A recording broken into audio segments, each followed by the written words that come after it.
Bonjour à tous et bienvenue au Franc Brasseur de Ronchamp. Aujourd'hui, jour numéro 1, nous allons tenter de mettre en route la chaudière vapeur. Nous sommes en présence d'une chaudière vapeur Yano, marque chinoise. Donc, comme vous pouvez le voir, c'est un gros bébé. Cette chaudière, donc normalement, vient prendre de l'eau froide du réseau sur l'arrière. Bon, voilà, déjà rempli.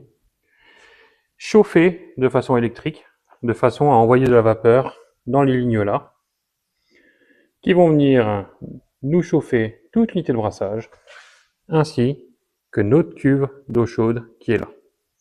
Petite vue d'ensemble, notre chaudière vapeur sur la gauche, suivie de la cuve d'empâtage, que l'on voit sur la gauche avec la grosse porte, et de la cuve d'ébullition sur le côté droit.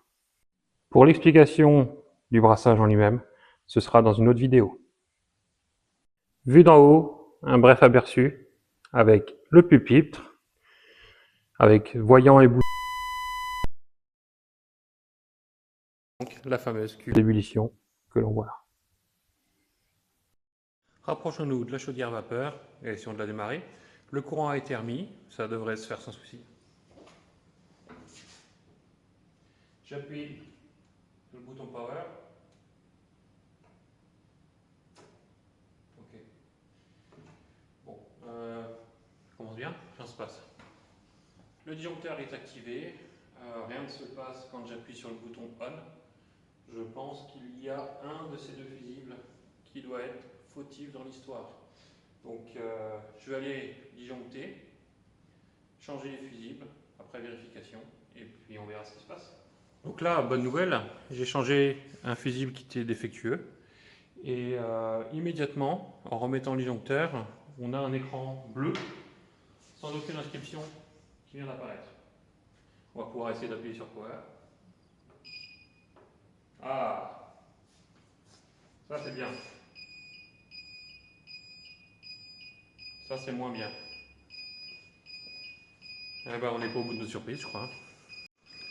Alors là, bon, ça s'est mis en erreur. Ça fait un bip assez embêtant. Et là, on voit erreur 15. Bon, il ne me reste plus qu'à contacter les Chinois. Et puis, avec un peu de chance, ils sont encore debout. Et puis, on va voir ce qu'ils nous disent. Alors, c'est mon jour de chance. J'ai écrit au service technique de Yano et j'ai eu une réponse, mais quasi express. Franchement, les Chinois, ils m'ont bluffé. On me l'avait déjà dit auparavant qu'au niveau service, c'était de loin les meilleurs. Et ben, je dois dire que je suis bluffé. Franchement, les mecs ils sont censés dormir et j'ai eu une réponse.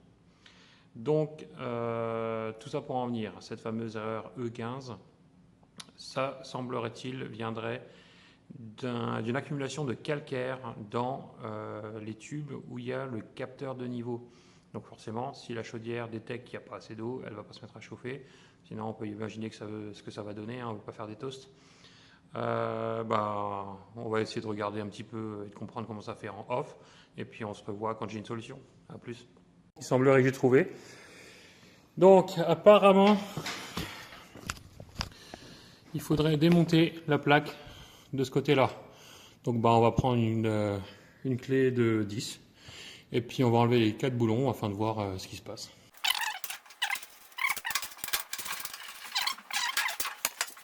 Bon bah là je suis sous la cuve d'empâtage pour pouvoir prendre en vidéo. Il y a un tube de niveau là, mais a priori il n'y a pas d'eau dedans.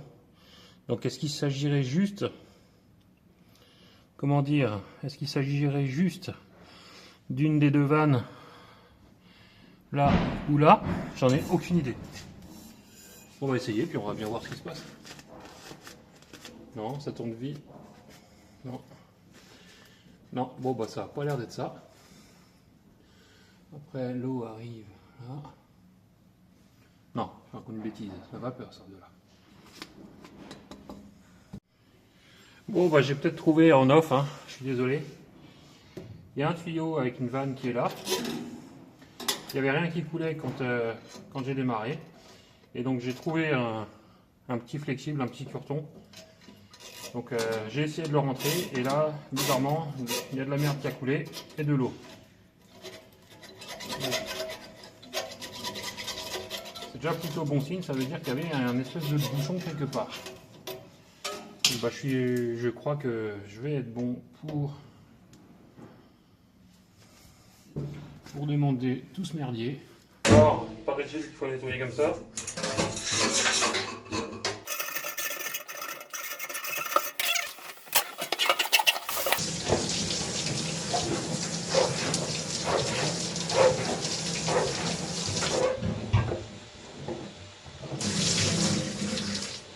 Ah ouais, quand même.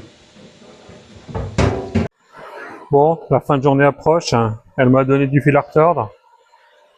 Donc là, aujourd'hui, j'ai démonté là sur le côté toute la jauge de niveau. Je l'ai nettoyé, donc là, il faut que j'aille chercher du téflon parce que j'en ai pas sur moi. Et puis je remonterai ça demain. Hein. Chaque jour sa peine. Et alors, on a toujours un problème là. Hein. Parce que donc, si je mets en route, on va avoir l'erreur de niveau, ce qui est normal. Voilà. Par contre, j'ai remarqué quelque chose. Quand je démarre la pompe, là on remarque qu'il y a du bruit. On entend comme un bruit assez fort, un ronronnement, mais il n'y a aucune rotation. Donc là je vais arrêter tout de suite.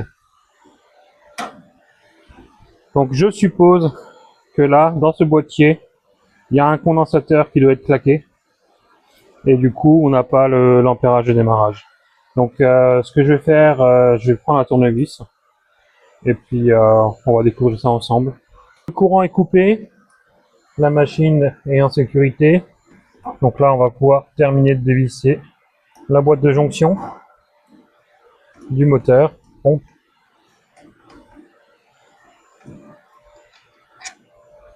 Et le 1. Et le 2. Alors là, je sais pas du tout comment je peux vérifier le condensateur là.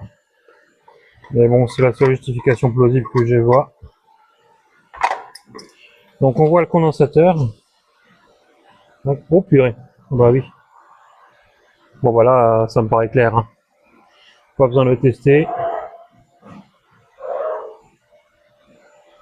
Pas besoin de le tester, le condo il a claqué.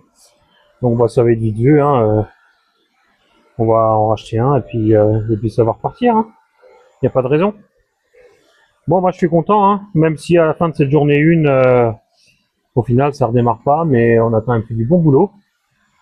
Demain, on va remonter. Faut que je vois sous combien de temps je peux avoir ce condensateur. Là, en plus on approche de Noël, donc ça risque tout de suite de pousser ça un peu. Mais ouais, je vais voir peut-être sur Amazon. Et ben écoutez, je vous souhaite à tous une bonne fin de journée et puis voilà, n'hésitez pas à liker, n'hésitez pas à nous suivre et surtout venez nous voir à Ronchamp quand on ouvre. À bientôt, ciao.